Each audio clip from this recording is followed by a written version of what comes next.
Good morning students. Result से related एक breaking news आ रही है कि GNDU इवन सेमेस्टर एग्ज़ाम्स का रिज़ल्ट आ गया है।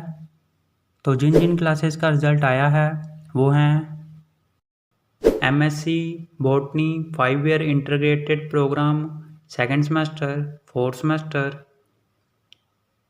MSc chemistry 5 year integrated programme second semester, fourth semester, MSc human genetics FYIC USHS 8th semester, 10th semester.